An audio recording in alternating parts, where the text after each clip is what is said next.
Dusk slides like a blade across a giant world. And on the darkening edge, something impossible begins. Vapor made of iron thickens, cools, and turns to molten rain. Telescopes hundreds of light years away watch the star dim by a precise heartbeat, then recover. And in that tiny rhythmic shadow, astronomers hear weather. Not clouds of water, not ice, a storm of metal. The day side of this world is a white-hot forge. The night side is a refinery with no floor. Between them lies a narrow ring where evening falls and the sky distills its own ore. You are looking at an ultra-hot Jupiter, a gas giant swollen by heat and tethered so close to its star that its year is measured in days, not seasons. Think of a bell held too near a bonfire. It warps, it glows, it sings with heat. This planet is that bell. The star hammers it with radiation so fierce that the upper atmosphere becomes a factory for elements that, in our skies, sleep inside rocks. Where Earth keeps iron in mountains, this place keeps iron in the wind. Astronomers did not set out to find weather like this. They looked for regular dips in starlight, repeating like the tick of a metronome. That is the transit method. Every passage of the planet before its star erases a sliver of light.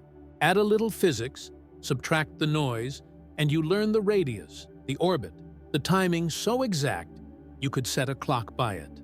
But in the residuals, those whispers left behind after the main story, the atmosphere speaks.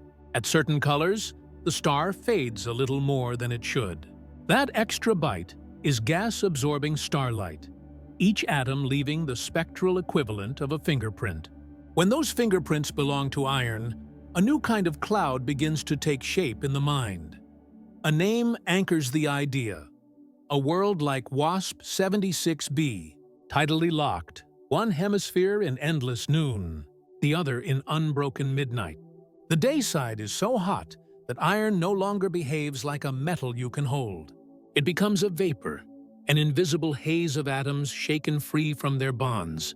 Picture a smith's workshop built the size of a planet, with bellows the size of continents, and heat so high that even the tools melt into the air. Then let that air blow toward night. As the flow crosses the dusk boundary, the terminator, the temperature plummets by hundreds of degrees.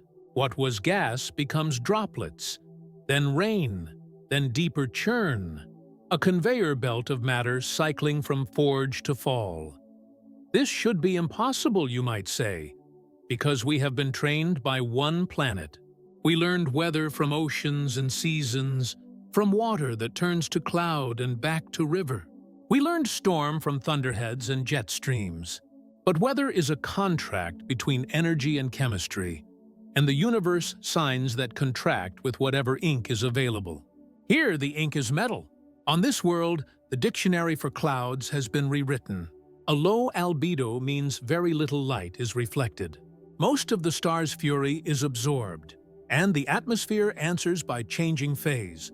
Not of water, but of refractory elements whose names we learned in geology class, not meteorology. The boundary of day and night becomes a distillation line. The gust becomes a smelter. If that sounds like fantasy, the measurements hold the line. High-resolution spectra slice the starlight into thousands of narrow colors, and watch how each one is altered as the planet passes. The signal is faint but disciplined, repeating from orbit to orbit, the way a heartbeat repeats from moment to moment. Lines shift by tiny amounts because the atmosphere itself is moving. Winds carry metal vapor from hot to cold, and the Doppler effect nudges the fingerprints left and right like reeds bending in a current. Other lines fade on the evening side, as if the species that should be present is missing. That absence is a presence of a different kind. It is condensation. It is rain. When you imagine a raindrop here, do not picture a cool bead sliding down a window.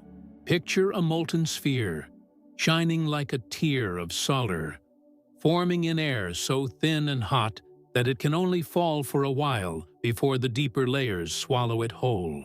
On a gas giant, there is no ground to drum on, no leaf to patter against, only gradient upon gradient of pressure and heat. The droplet falls into a world that grows denser and hotter beneath it, and somewhere below, it ceases to be a drop and becomes part of the flow. The cycle does not close. It grinds onward, lifted by updrafts, broken by lightning, perhaps, in clouds where conductivity climbs and fields snap. Weather here is not a gentle loop. It is a refinery tower taller than any mountain, built out of moving air. You might ask why this matters, standing under our own sky where rain smells of soil in summer. It matters because planets are not exceptions. They are expressions of rules.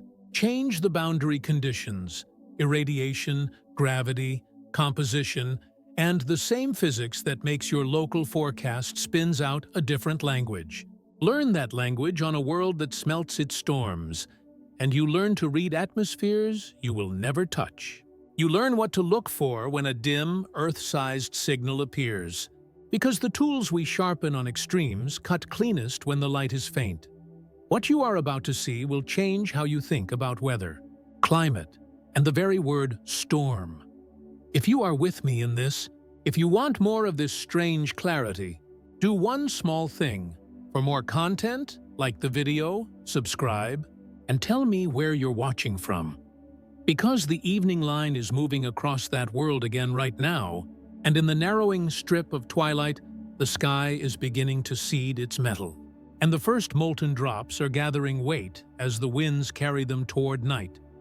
But the pattern they trace is not yet fully understood, and the physics that sculpts their fall is about to reveal a deeper secret that the spectra only hint at. The alert began not with fireworks, but with a whisper, a fraction of a percent shaved from a star's brightness, then returned with the precision of a metronome.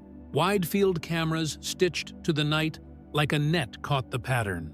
Every few evenings, the same star blinked in a way that no atmosphere or sunspot could explain. Imagine a moth gliding across a spotlight, a tiny, repeatable theft of light.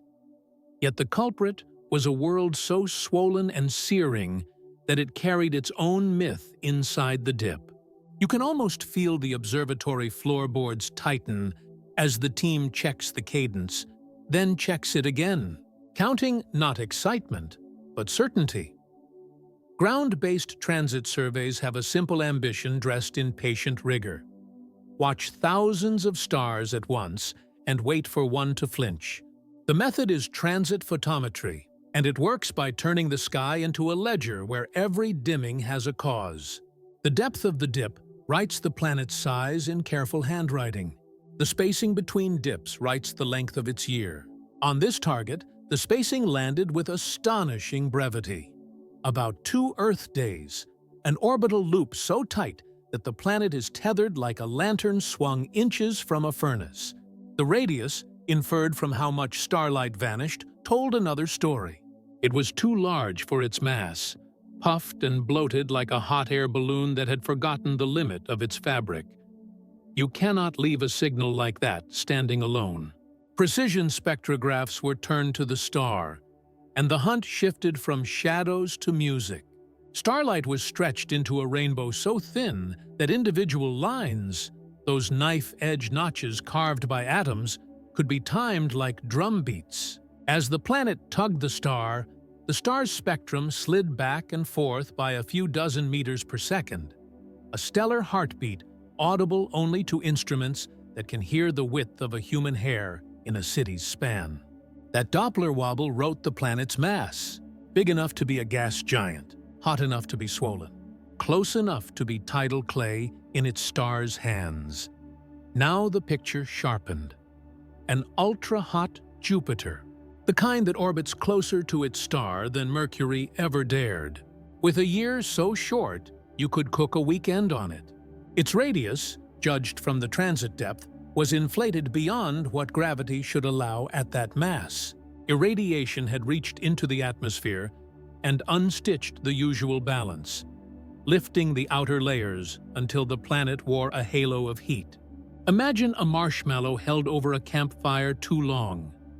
Still marshmallow, but expanded, delicate, and ready to drip. That is the inflation that defines these worlds. Heat slips into the equation everywhere. Into the winds, into the chemistry, into the way clouds are born and die. Tidal forces finish the sculpting.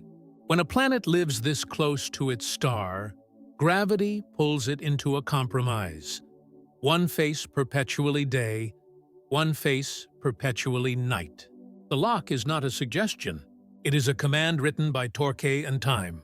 The daytime hemisphere becomes a crucible that never cools, hammered without mercy by unending noon.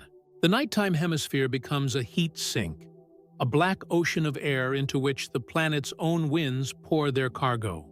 Between them lies the terminator, a twilight girdle where temperature plummets fast enough to change the state of matter in a flight of minutes. If you stood in that ring, if you could stand anywhere on a gas giant, you would watch stars at zenith and a furnace at the horizon, with winds sprinting past like jet streams set loose from the map. From Earth's deserts and Atlantic mountaintops, the instruments kept their watch. The transit geometry gifted an advantage. During each crossing, starlight filtered through the planetary limb, allowing the atmosphere to sign its name in the spectrum. At some colors, the planet was fatter, at others leaner, each variation a clue to which gases were drinking which photons. When analysts cross-correlated those delicate patterns with templates for known atoms, a finger rose from the noise. Iron, not bound in rock, not sleeping in a core, but drifting as atoms in air. The identity of the hell world was no longer a metaphor. It was a line etched in light. Distance gave the discovery its proper humility. The star is hundreds of light years away, a neighborhood beyond reach, but close enough that patient glass can map its pulse. The planet circles so near that the star would tower in its sky as an incandescent wall. Energy falls on that hemisphere with a ferocity that bulldozes the familiar. Reflective clouds, so common on cooler giants, have little room to gather here. The albedo is meager, the absorption greedy. Radiation pours into the atmospheric layers and keeps pouring, so relentless that the word weather begins to feel too small. You are watching climate driven not by seasons, not by oceans, but by irradiation so intense that chemistry itself rearranges. The atmosphere answers by changing which phases are even possible. Rocks are not rocks anymore. Minerals are not minerals. Refractory elements that on Earth demand furnaces to melt are free to wander as gases. The dayside sky is not blue or white. It is a cauldron made of absence, a heat that hides its shards until they are carried to somewhere colder. And yet the planet is not a chaos of vapor alone. Gravity is discipline. Pressure stacks the air in layers. Scale heights and metallicities and opacities decide how deep the light can reach and how fast the wind must run. Every parameter is a lever, and the star's glare pushes on all of them at once. Even the orbit is not just a path, it is a pressure cooker. With a year measured in roughly 2 sunrises, the planet traces the same ellipse again and again, and every loop is another chance for its atmosphere to reveal a secret facet. Phase curves, those humps and dips in infrared light as the glowing dayside rotates into view, confirm that the planet itself emits. Not sunlight bounced, but heat radiated. A red whisper from a globe so hot that it glimmers in wavelengths our eyes cannot see. The peak brightness lags behind the substellar point, telling you directly that winds have carried heat away from the day's crown toward the evening's edge. That lag is a map, and the map points straight at motion. If you are feeling that knot in your chest, the good one, lean into it. Astronomy earns emotions with evidence. A star that blinks on schedule. A spectrum that sways in time with the planet's tug. A radius too wide. A mass that says gas giant. A glow that pulses with the orbit. A set of lines that spell iron. Each piece slots into the next, until the silhouette becomes a living place, with rules that defy Earth, yet obey physics with an almost cruel elegance. Name it, and the name carries its history. WASP 76b, found by cameras that watch the sea of stars all at once, confirmed by instruments that can hear a heartbeat across a continent of space, adopted by a community that knows how to be careful with wonder. The identity is set. An ultra-hot Jupiter, bloated by heat, lashed to an orbit so tight that day and night never trade places. From that identity, necessity follows. Winds must run, chemistry must break and recombine. Metals that belong in mountains must learn to fly. And on the evening edge, where heat loosens its grip by degrees, an invisible factory is switching on with the regularity of an eclipse, opening a door to a kind of weather our textbooks were never built to hold. Yet the first step inside that door reveals patterns stranger than any label. And the light we have already collected hints that the air itself is keeping more than one secret at once. Heat is the first handwriting on this sky, not warmth, but furnace-grade authority, a command pressed into every molecule. On the dayside, the thermometer would not climb. It would sprint, leaping past the point where steel softens and heading toward the range where minerals surrender their names. Picture a blacksmith's forge expanded to the size of a hemisphere, stoked without pause by a star so close it fills half the heavens. In that relentless glare, the upper air stabilizes at roughly 2,400 degrees Celsius and often higher, a regime where iron no longer sits in ore or in tools, but breaks into free atoms and rides the wind like smoke. If you have ever seen a filament inside an incandescent bulb turn white and sing with heat, imagine the air itself becoming that filament. At such temperatures, the idea of a reflective cloud deck unravels. On cooler giants, bright condensates can spread like shields, bouncing starlight back to space and giving the planet a pearly armor. Here, armor cannot form. Any candidate, silicates, metals, exotic salts, is stripped apart faster than it can gather. The albedo collapses to a meager whisper.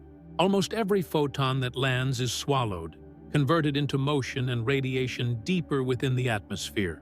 The planet does not shine by borrowed light. It glows with its own redward murmur, a thermal lantern that can be traced across its orbit like an ember in a wind tunnel. When astronomers speak of chemical equilibrium, they mean a truce negotiated between temperature and pressure, a ledger of what forms are allowed to exist. On this world, that truce is written in fire. Species that on Earth require blast furnaces to loosen become routine components of the sky. Refractory elements, iron, titanium, vanadium, shed bonds and appear as atomic vapors. Some may even lose electrons, turning into ions that make the air a conductor instead of an insulator. It is not merely hot weather. It is a periodic table reheated to the point of reinterpretation. If you have ever held a rock and felt its stubborn coolness, imagine the opposite. The rock unmade, its ingredients spelled into the atmosphere like the taste of metal on your tongue. The planet's glow is not a metaphor. In the infrared, instruments record a phase curve that rises as the blazing hemisphere rotates into view and falls as it turns away. A heartbeat drawn in heat. That curve is not flat-topped. Its crest arrives after the substellar point has crossed the limb, delayed by air that carries energy downwind like a river shouldering ice. You can read that lag as if it were a weather map, and the map says plainly that advection, not radiation alone, rules the distribution of temperature. Watch long enough, and the curve repeats with the planet's short year, an echo you could tap to if you could stand the furnace. Internal heat, the leftover warmth from formation, the slow squeeze of gravity, exists, but it is a candle beside a blast furnace. The star's flux dwarfs any embers smoldering in the depths. Energy pours in faster than the atmosphere can re-radiate straight upward, so the surplus has to move sideways, driven by pressure gradients that steepen into highways of wind. In that lateral motion is fate. High temperature at the substellar point inflates the air there, lowering density and raising it like a hot air balloon, while cooler zones pull the flow along the shortest path to equalize. The whole hemisphere becomes a dynamic sculpture, carved and recarved every hour by a balance that never settles. You might ask, standing under your own sky, what it means for iron to be a gas you could breathe, if you could breathe at all. Imagine a haze of metal atoms thinner than desert smoke, yet pervasive enough to stain the spectrum. Those atoms collide, exchange energy, and when they cross the sharp twilight that rings the planet, they meet temperatures that fall by hundreds of degrees in a horizon's length. Chemistry is a series of thresholds. Cross one and condensation can begin. But before that frontier, in the raw furnace of day, the atoms remain liberated. The atmosphere reads like a high-temperature kiln atmosphere, where equilibrium constants tilt toward dissociation, and every encounter is a negotiation conducted in glowing air. Even the color of the sky, if eyes could operate there, would not be blue. Scatterers that make Earth's daytime gentle are overwhelmed by absorption at colors where metals and molecular fragments drink light. It might look like darkness lit from within, a depthless red that pulses with the rhythm of the orbit. Lightning may find easy pathways through such ion-laced layers, turning clouds into circuitry, though the sparks would be buried below where the temperatures permit nuclei to gather at all. The upper reaches are a harsh clarity, stripped, incandescent, electrically poised. The absence of reflective clouds changes more than aesthetics. It rewrites the balance sheet that governs day and night. Without mirrors to return energy to space, the dayside soaks up radiant power until emission and transport are the only relief valves. At altitude, where the air is thinnest, heat escapes efficiently into space, shaping a ceiling whose temperature is welded to the star's temperament. Deeper down, trapped between opacity and gravity, photons fight for a path outward, while winds shoulder the burden of redistribution. The result is a vertical structure with a hot skin and a pressurized underlayer, a planetary kiln whose lid is transparent only to certain colors, and rarely where the star is loudest. Every number you might write for this atmosphere, temperature, pressure, wind speed, carries the weight of instability. Raise the heat and molecules split, increasing the number of particles and changing how the gas stores energy. That shift affects how fast sound travels, which in turn sets the pace at which pressure waves can communicate change. The whole system resembles a drum tuned while drummers are already playing, a membrane tightened and loosened by the very music it is asked to carry. If you feel your pulse quicken thinking about that feedback, you are hearing what the scientists hear when they sketch models and watch them oscillate. On the limb where daylight bleeds into dusk, the temperature gradient is not a slope, it is a cliff. In minutes of longitudinal travel, the air falls through hundreds of degrees, a drop steep enough to force a phase transition in metals that have been flying like ghosts. That transition has a cost and a signature. Latent heat is released when vapor condenses, and that energy must be stuffed somewhere, into nearby air, into radiation, into motion. The thermodynamic bookkeepers cannot ignore the payment, and the atmosphere responds by adjusting its circulation in ways that turn models into lessons. You can almost hear the hiss of steam in a distillery, except what condenses here is iron, and the still is wrapped around a planet. Stand with me at that imaginary vantage, eyes shielded against a star that would tear your vision, and listen to the heat speaking. It says this: I melt what you think is permanent. I unbind what you think is settled. I give the wind new cargo. The glow you can measure from Earth is not just warmth. It is a confession that the dayside is making atoms out of mountains and sending them toward a frontier where their fate will change again. But the path between furnace and frontier is not smooth, and the air that carries this cargo does not travel in a simple arc. Something in that crossing twists the flow, warps the chemistry, and stores energy in a way that the spectra hint at without mercy. The wind arrives like a verdict. Air surges off the dayside furnace toward the nightside abyss, pressure dropping ahead of it like a staircase kicked into the dark. Heat swells the substellar sky, lifting columns of gas that expand and spill outward. Cooler layers on the flank rush to fill the void, and the whole hemisphere heaves. What begins as a shove becomes a race. The flow tightens into bands, then into a river of fire wrapped around the equator.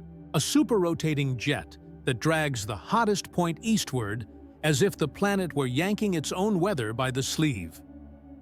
Rotation chisels order into the stampede. The Coriolis effect, that subtle sideways hand, turns straight roads into arcs and spreads the outflow into paired gyres, like lungs inhaling and exhaling on either side of the equator. Kelvin waves scuttle ahead of the heat crest, smoothing it. Rossby waves pile behind, corrugating it. Think of a drumhead pounded at one spot without mercy. The membrane does not only bulge there, ripples wheel outward and wrap back upon themselves, hardening into a belt that runs faster than the rest. Along that belt, winds scream at several thousand kilometers per hour, fast enough that sound itself struggles to outpace the current. Speed becomes chemistry. Where the flow is swift, gas carries its heat downwind before radiation can shed it to space. Where the flow is sluggish, radiant cooling bites deeper, sharpening gradients. At altitude, the air is thin and radiates readily. Deeper down, it is crowded and hoards energy. The planet stacks these regimes into a layered bloodstream. A high, bright skin where temperatures respond quickly to starlight, and a lower pressurized engine where winds shoulder more of the burden. Between the two lies shear, a sliding seam where different velocities grind and stir, whipping turbulence into ropes and sheets that mix species, the way a chef folds batter until streaks vanish.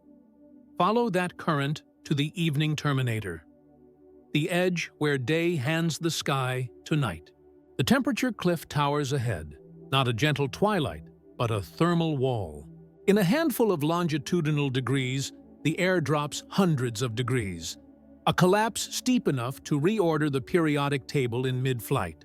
Metals that roamed as atoms on the dayside feel the threshold approach. Nuclei begin to find one another. Molecules test bonds. Tiny seeds of condensate appear like frost on a breath, except the breath is made of iron and the frost is molten. The altitude at which this begins is no single line. It bends with pressure, with the local wind speed, with how much energy the gas can radiate before it arrives. Higher up, where densities are low, heat can exit quickly and condensation can start sooner. Lower down, the path is slower, and the frontier moves deeper. Latent heat released by condensation does not vanish. It kicks back at the cooling like a sprung trap.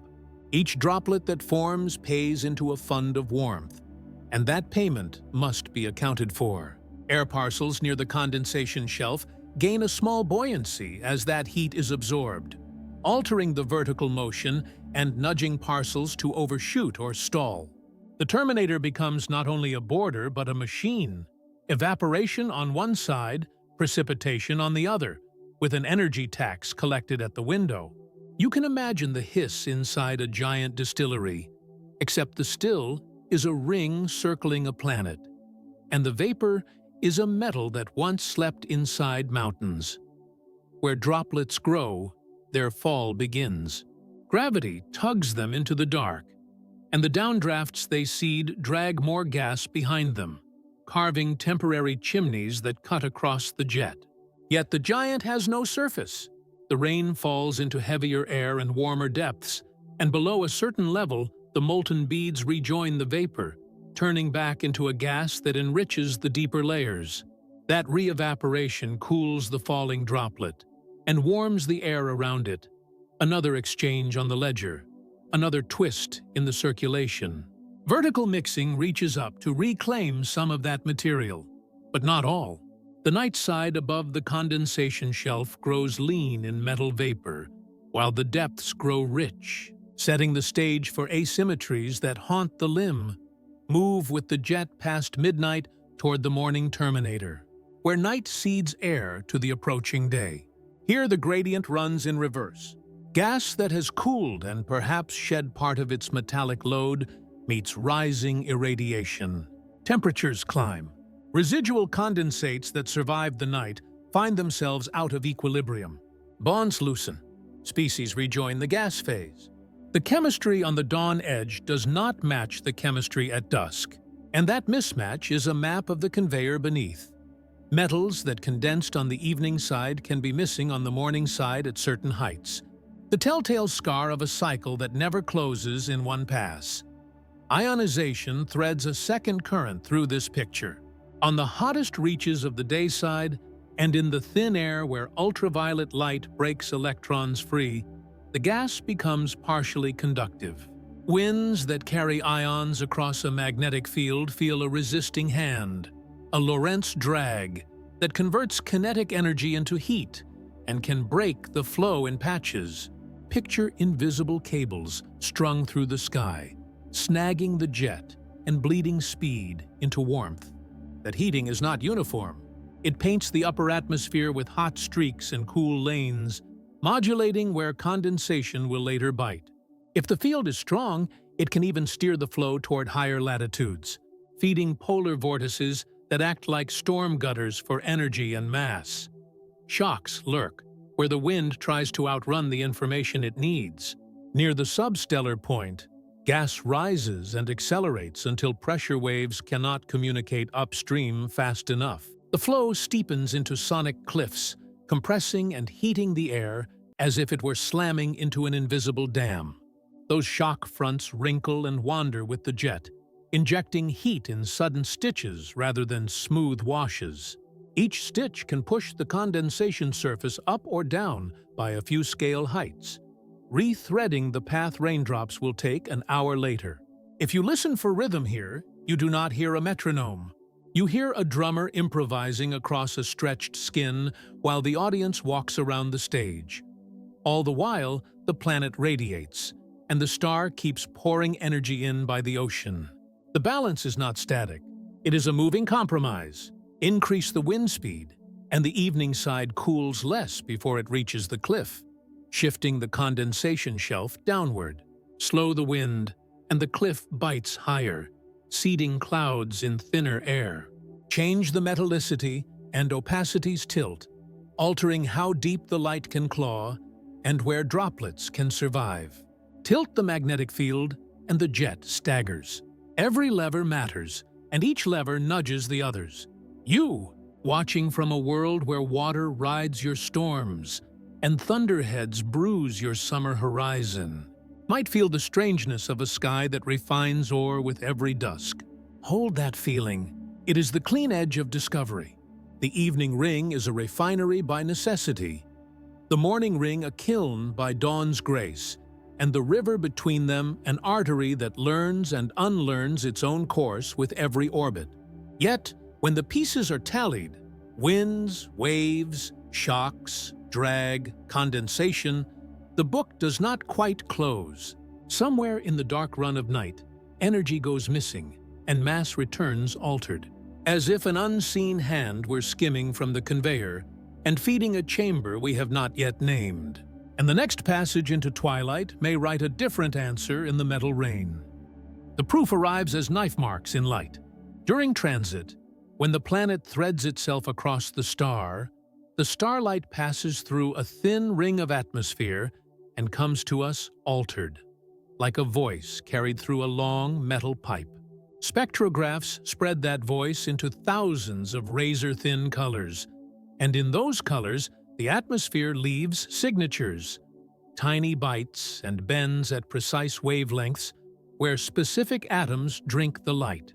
Astronomers stack minutes into hours and orbits into seasons, letting the signal rise from the noise until a pattern holds its ground. Then the pattern speaks a name that feels geological and yet floats in air: iron. Transmission spectroscopy is a patient art. You begin by learning the star, stripping away its own forest of lines until the stellar fingerprint sits steady. You carve off the whisper of Earth's atmosphere, which tries to imitate and confuse. What remains is the planet's contribution, faint but rhythmic, arriving only when the world is in front of the star and vanishing off to the side like a performer slipping behind the curtain. Cross-correlation is the stethoscope here, a mathematical overlay of a template spectrum onto the data, slid back and forth until the heartbeats line up. When the template contains neutral iron, the alignment clicks into place and the combined signal climbs like a tide. Velocity turns those lines into a map. As the planet moves, and as its winds move within it, the iron signatures are nudged blueward or redward by the Doppler effect, the same shift that makes a siren rise and fall as it passes. On the planet's limb that leads into night, the evening terminator, lines lean one way. On the limb that leads into day, the morning terminator, they lean another. The difference is not cosmetic. It measures air in motion. Faster winds pull the lines farther, slower winds less, and the pattern of pushes and pulls sketches the circulation without ever touching the sky. Thermal broadening adds texture. At the furnace temperatures of the dayside, atoms collide at frantic speeds. Each iron line that would be razor-thin in a cold laboratory becomes a smudge whose width encodes temperature. Measure that width while the planet is in silhouette, and you take the temperature of a ring of air a world away. Compare the evening side to the morning side, and the contrast writes itself. Hotter where the dayside breath has not yet cooled, cooler where the night has had time to reclaim energy. The spectrograph becomes a thermometer that reads a horizon only a few hundred kilometers thick, etched in starlight. Now the asymmetry that bends the mind. On the evening limb, where day surrenders to night, neutral iron is present and strong. On the morning limb, where night gives way to day, neutral iron weakens or vanishes at certain heights. The missing lines are not a failure of the instrument. They are evidence of a process that removes iron from the gas. The simplest culprit is condensation. As the flow crosses into cooler territory, atoms begin to cluster. What was vapor becomes seed. What was seed becomes droplet. Neutral iron ceases to ride the light and begins to ride gravity. The spectrograph does not see rain.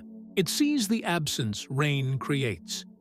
You might wonder if the star could be playing tricks, spots rotating into view, flares imitating planetary signals, surface granulation shifting the baseline. That doubt is healthy, and the observers treat it as a second experiment. They watch the star out of transit to build a clean stellar template. They repeat the measurements across many passes, under different seeing, with different instruments, on different nights and seasons.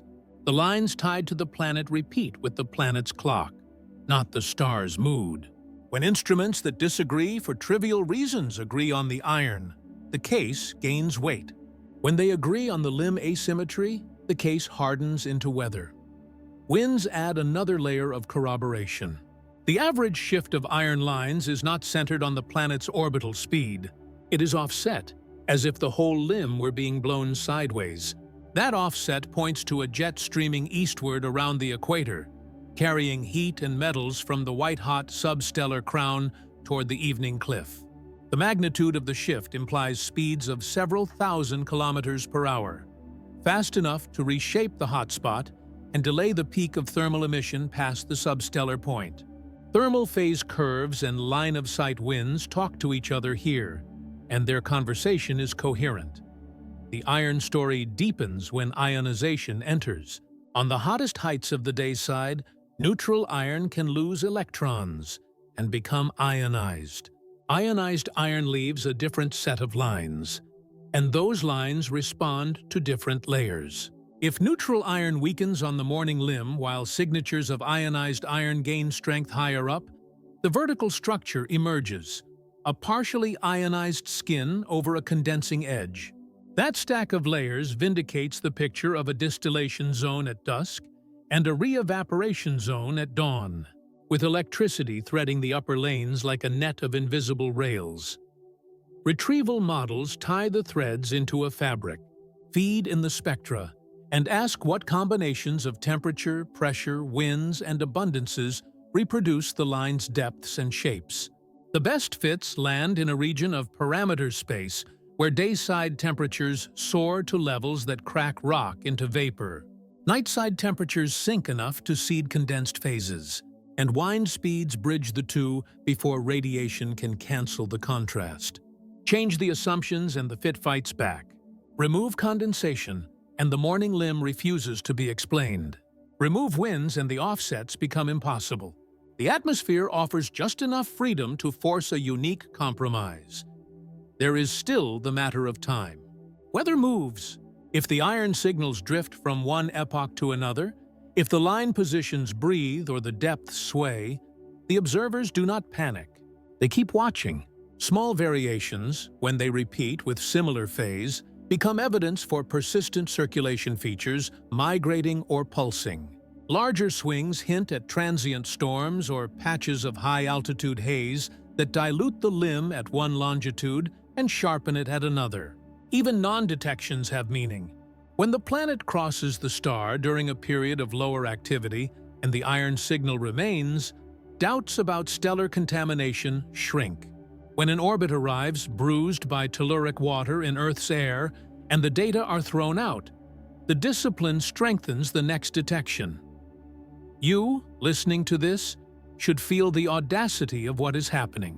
From a flicker of light and a choir of lines, we are weighing atoms on a world we cannot resolve, mapping winds we cannot touch, and tracking rain that never meets a ground.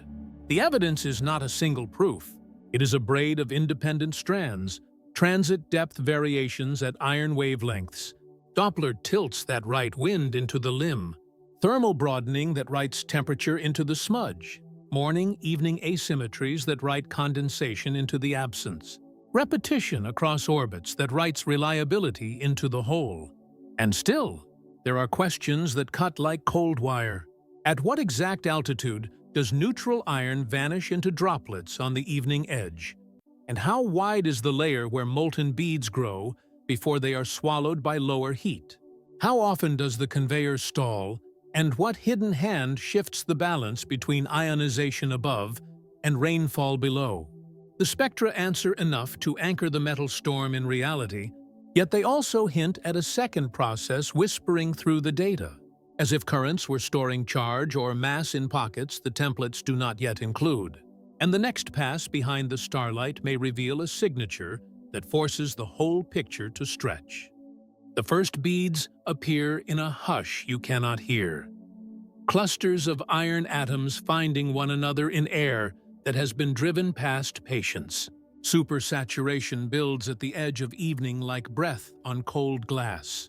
And then nuclei spark into being, not dust from ground that does not exist, but seeds born from the vapor itself, the smallest embers of a cloud that was a gas a heartbeat ago.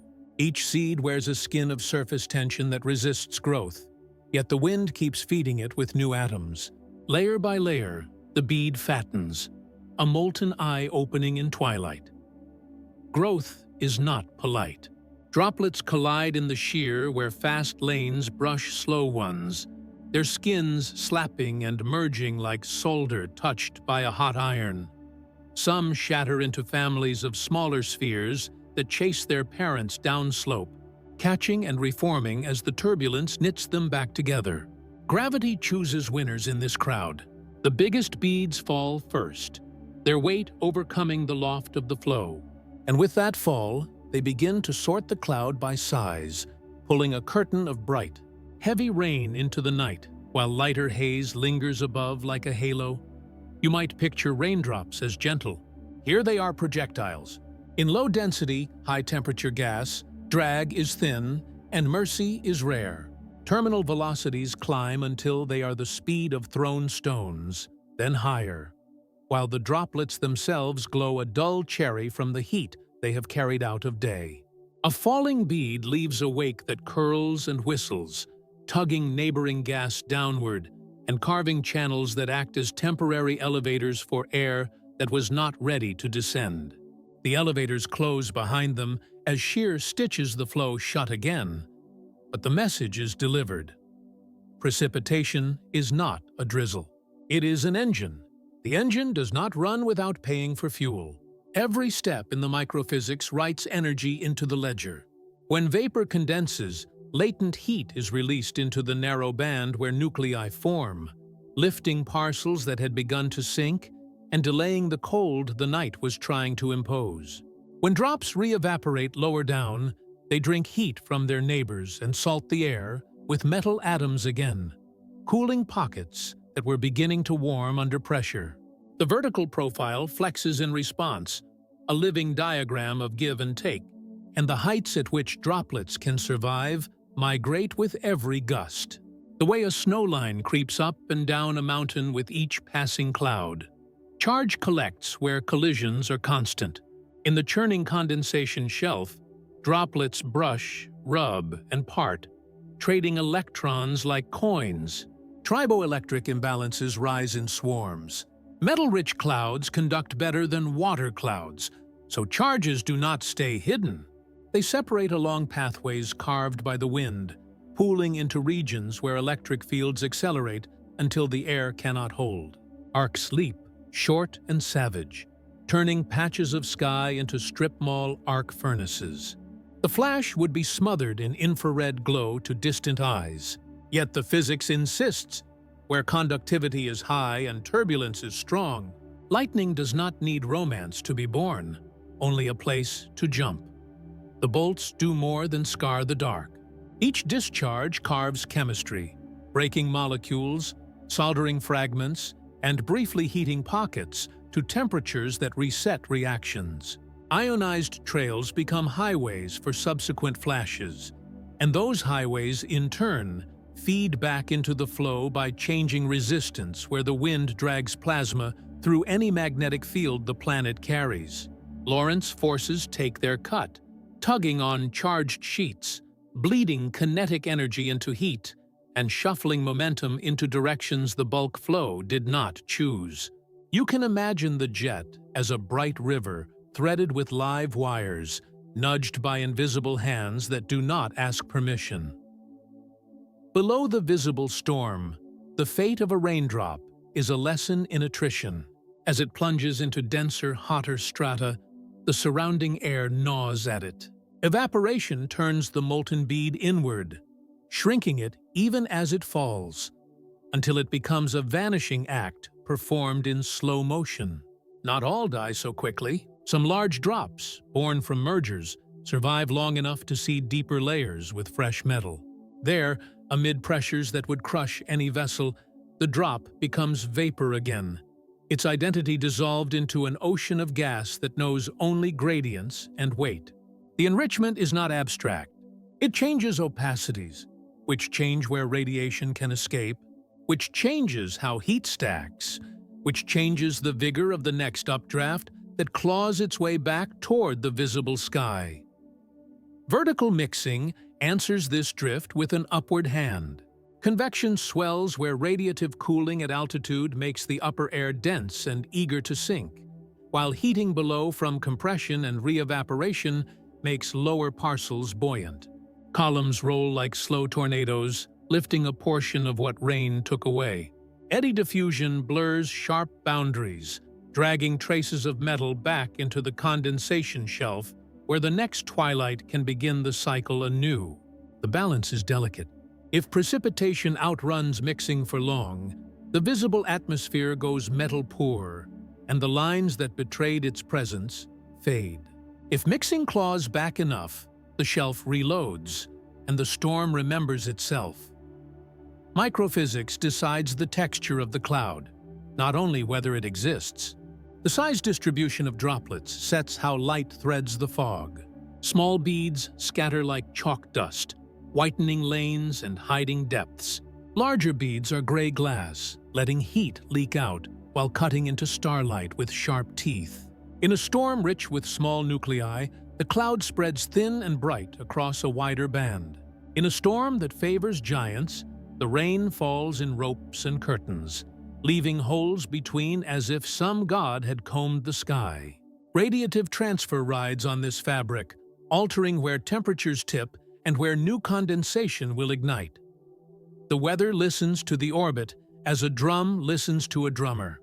When the planet swings through sectors of stellar flux that are slightly higher, because spots on the star darken one band and brighten another, the dayside forge answers, and the nightside refinery recalibrates. A hotter pulse stiffens the terminator, shoving the condensation surface downward by a few scale heights.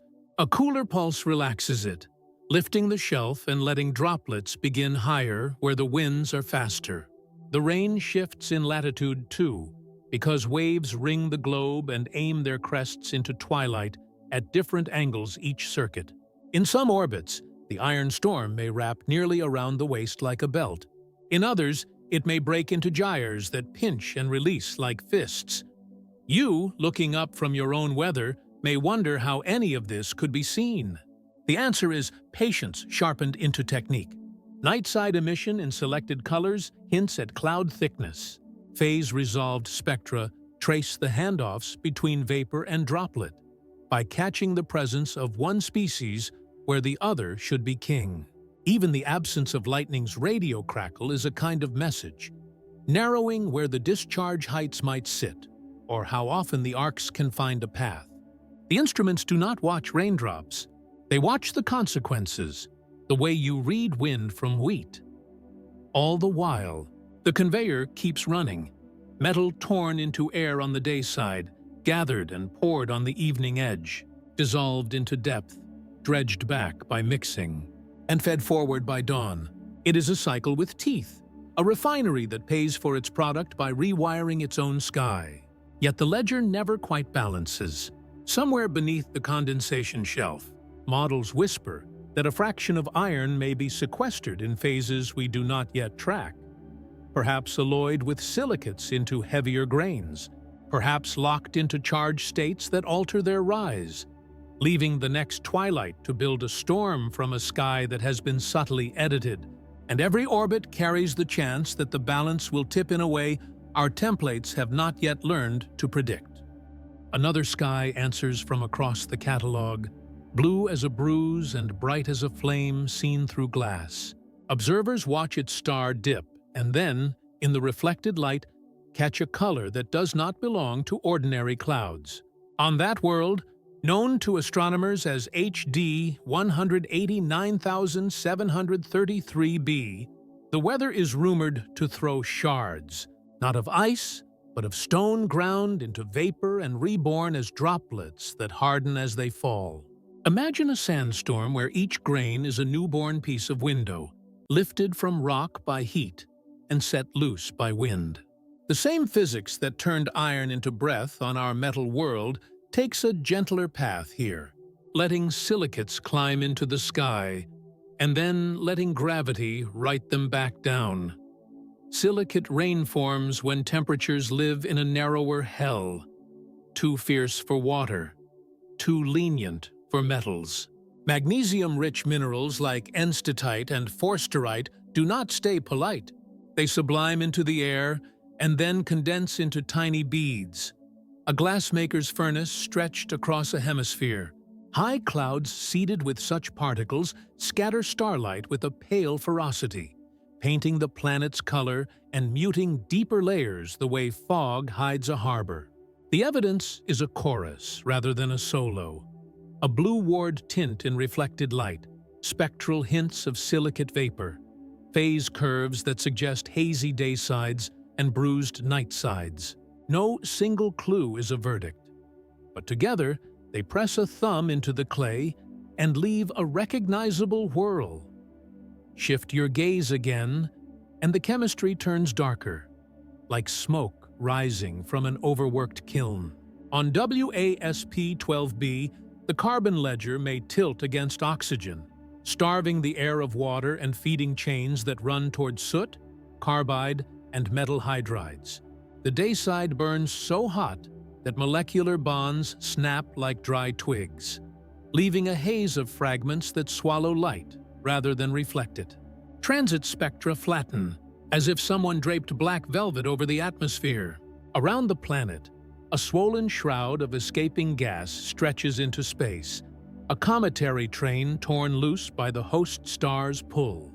If you listen closely, you can hear the tide working on the seam between gravity and heat, teasing mass uphill toward absence. These are not curiosities.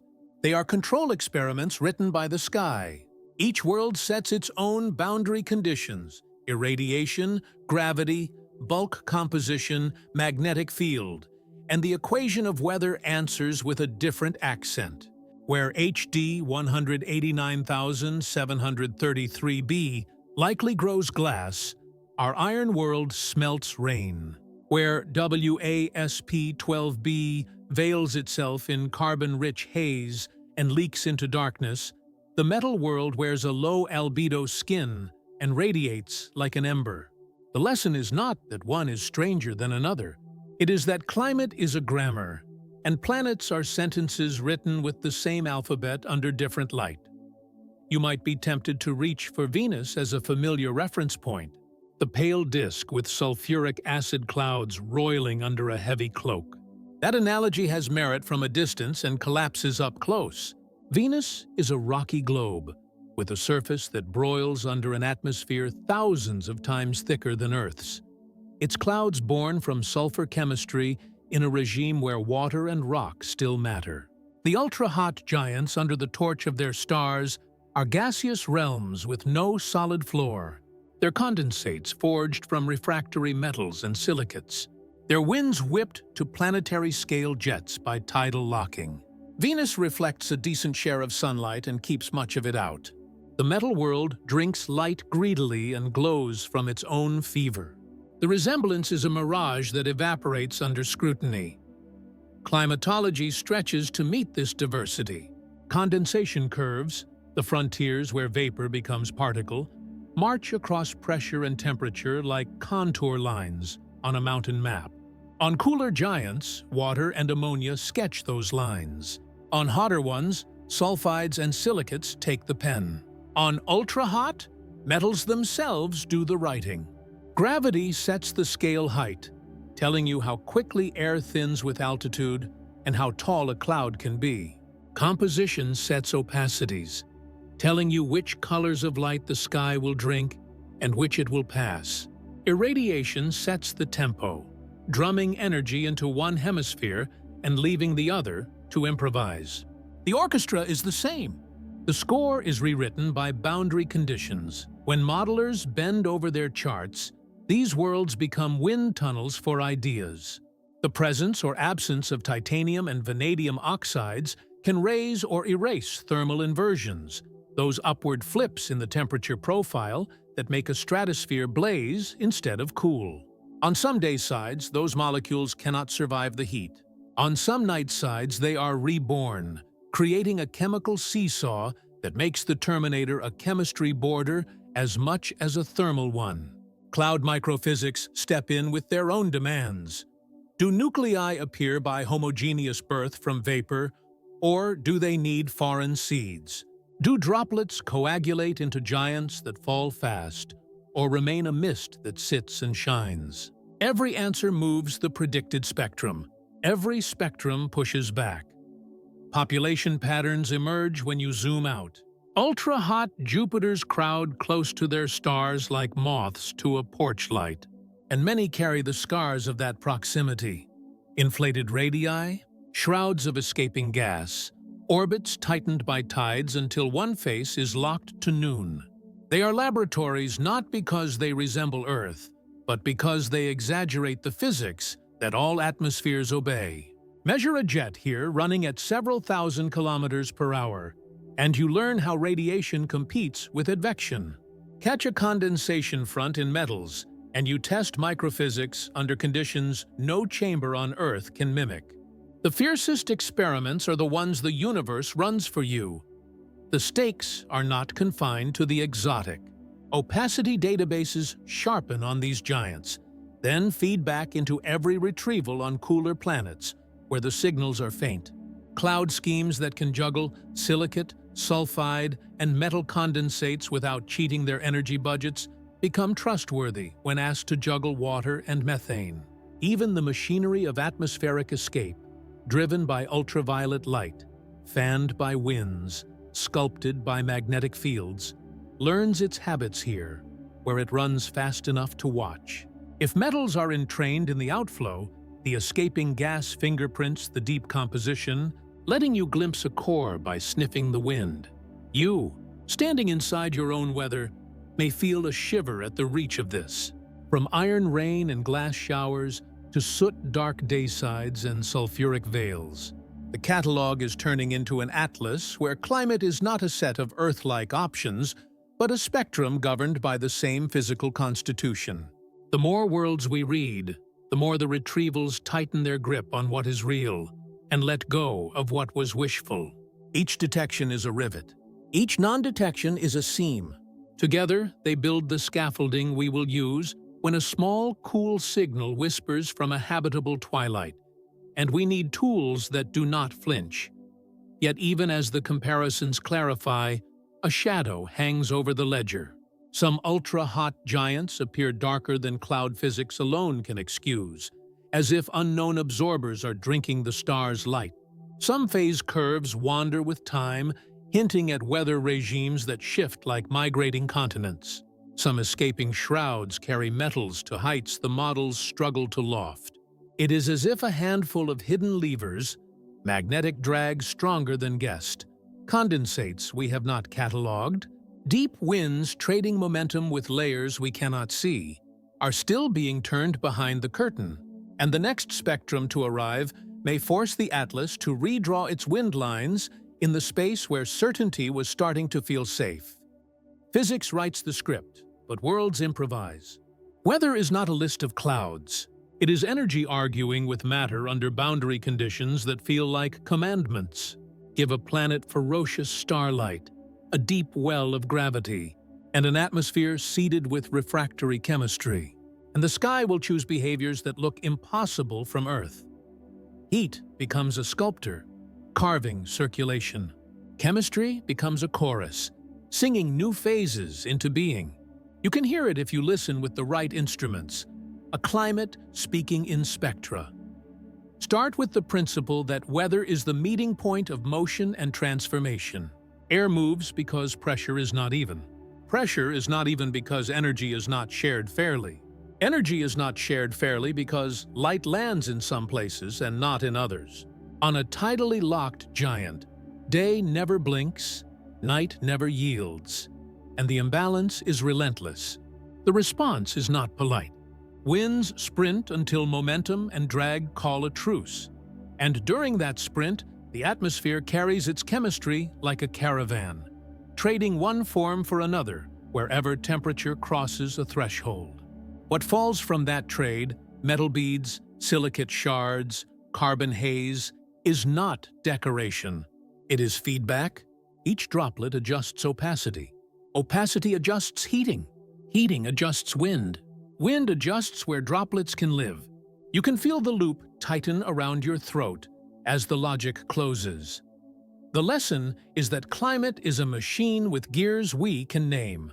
Irradiation, circulation, condensation, radiation, mixing, escape. None is optional. Remove one and the others grind in protest. Add a magnetic field, and the machine inherits a second set of teeth, where charge and flow push against each other like meshed cogs, bleeding speed into heat and bending jets away from straight ambition.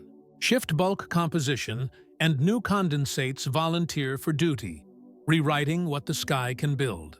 Even the deep interior matters. Entropy leaking upward sets the baseline on which the star carves its pattern, a tide beneath the tide. If you want to trust what you see on a small, cool world where the signal is a whisper, you first earn that trust on a bright, angry sky where the same physics shouts. High-resolution spectroscopy turns starlight into a ruler and a clock. Cross-correlation becomes a wind vane. Phase-resolved spectra paint the globe in thermal brushes, showing a hot crest that lags and a dark basin that steals more than it gives back. Eclipse mapping, where the planet slips behind the star and re-emerges by slivers, becomes cartography by subtraction. Polarization adds a different compass, sensitive to the way cloud particles angle and turn. Each tool is a craft learned on extremes, then carried inward to quieter climates. Line lists, those catalogs of where atoms and molecules drink light, grow sharper under this pressure. Iron, titanium, vanadium, silicon compounds, metal hydrides. Each demands its entries be measured or calculated with a care worthy of a lockpick. Miss an opacity, and you invent ghosts. Inflate an opacity, and you erase truths. Retrievals, those statistical interrogations that ask the sky to confess its temperature and composition, mature when they are forced to juggle real degeneracies. Wind shifts that mimic chemistry, condensation that masquerades as absence, ionization that hides behind broadened wings. You, watching the residuals flatten as the model earns its keep, understand why fit can feel like a sacred word when it meets evidence that will not bend. Exotic weather is not a sideshow to habitability. It is training. Clouds on a temperate planet will not be made of iron, yet they will still be governed by the same dance of nucleation, growth, fallout, and mixing. Ozone and water will not share altitudes by chance. Their harmony will be set by radiation and circulation in duet, just as metals and silicates follow their own score under a harsher sun. Even the problem of stellar noise, the granulation, the spots, the flares, becomes an ally when you learn to separate a planet's heartbeat from a star's murmur against a background this loud. Techniques that survive a furnace will not falter in a spring breeze. Escape physics learns its stride here. Bathe an atmosphere in ultraviolet and X-ray light long enough, and the top layers loosen into a slow wind. If the wind drags metals, you taste the deep composition in the exosphere, sampling a core by way of a halo. If magnetic fields open channels, the outflow organizes into streams and sheets, writing geometry into emptiness. Transit timing variations measured over many years whisper about tides tightening the orbit. Any shift in the period is a chronicle of energy exchanged between planet and star. None of this is fantasy. It is gas responding to force the way water responds to gravity down a mountainside. The synergy of instruments becomes a philosophy. Space-based telescopes carry steady eyes and cold mirrors that drink the infrared glow. Giant mirrors on the ground carry spectrographs that hear the smallest Doppler lilt. When you combine them, you are not just stacking data. You are intersecting sensitivities. One sees heat, the other hears motion. One reads altitude through color, the other reads speed through pitch. Where their answers agree, confidence grows roots. Where their answers argue, a new degree of freedom is revealed. A misestimated opacity, a missing absorber, a jet that curves in latitude instead of clinging to the equator. What do we do with this beyond wonder? We refine laboratories we cannot enter.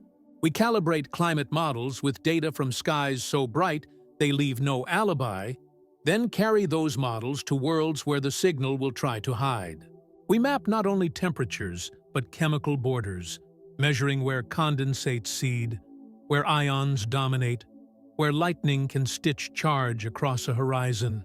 We test whether thermal inversions are born of oxides or of other, quieter absorbers still unnamed. We watch phase by phase until a pattern wobbles, and the wobble itself becomes the subject. You, standing at the edge of your screen, may feel small in a useful way. That feeling is the gateway to precision. Awe keeps the mind from faking answers. When the data arrive thin and exquisite, when the confidence intervals touch, when an atmosphere a galaxy away confesses a line that belongs to iron, or to glass, or to soot, you are witnessing the universe allowing measurement to become story, not myth. Story that survives being retold by a different instrument under a different sky. Hold one last image as the light dims. A horizon where no land waits, only depth. A skyline not of buildings but of isotherms. A twilight that works like a foundry, Day forges metal into breath. Night accepts the offering and lets it fall. Winds carry the tribute back to dawn. The cycle keeps its own book, and on some orbits the math will not balance. A line will shift by a hair's breadth in a way no template expected. A glow will arrive early. A silence will open where a signal used to be. In that sliver of mismatch, the sky is telling us there is one gear we have not named, still turning in the dark, and the next look may catch it moving.